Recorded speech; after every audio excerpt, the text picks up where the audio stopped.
네, 오늘 국회를 통과한 구하라법은 법안 폐기와 재발의 같은 어려운 과정을 거쳤습니다. 네, 이번 개정으로 양육 의무를 다하지 않은 부모는 자녀 재산을 상속받지 못하게 되는데요. 자격 없는 부모가 아닌 실질적으로 함께한 가족들이 온전히 상속받게 될 전망입니다. 진기훈 기자입니다. 지난 2019년 11월 가수 구하라 씨가 세상을 떠나자 20년간 연락을 끊고 지내던 친모가 상속권을 주장하며 사회적 공분을 샀습니다. 현행법상 살인이나 사기 등 극단적인 경우를 제외하고 양육을 안 했다는 이유로 부모를 상속에서 배제할 근거가 없어 결국 친모는 구 씨 재산의 40%를 가져갔습니다. 구 씨의 오빠는 입법을 청원하며 상속을 막으려 했지만 정쟁에 밀려 20대와 21대 국회에서 폐기 수순을 밟기도 했습니다.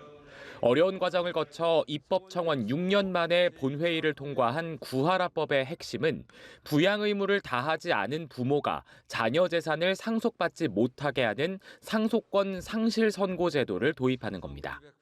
피상속인의 유언 또는 공동상속인 등이 청구하고 가정법원이 심리하게 되는데 피상속인에 대한 부양 의무를 중대하게 위반하거나 중대한 범죄, 그 밖에 심히 부당한 대우를 한 경우가 상속권 상실 조건으로 적시됐습니다. 자녀 재산이 자격 없는 부모에게 상속되지 않고 실질적으로 부양했던 가족들에게 온전히 상속될 수 있게 되는 겁니다. 이혼 후 양육비를 이행하지 않는 부모들에게도 영향이 미칠 걸로 보입니다. 양육비를 미지급한 경우에 대해서는 부양 의무를 중대하게 위반하였다라고 볼 여지가 있어 보입니다. 따라서 앞으로는 양육비를 지급하지 않은 부모에 대해서는 이 법이 적용될 가능성이 높아 보입니다. 하지만 상속권 상실 사유가 법안에 명확히 제시되지 않은 점은 풀어야 할 숙제입니다.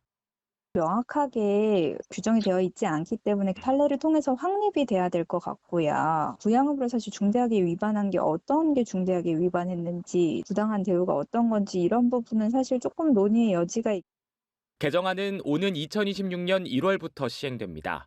다만 헌법재판소가 직계 존비속 유류분 조항에 대해 헌법 불합치 결정을 내린 4월 25일 이후의 상속에는 소급 적용됩니다. 연합뉴스 TV 진기훈입니다.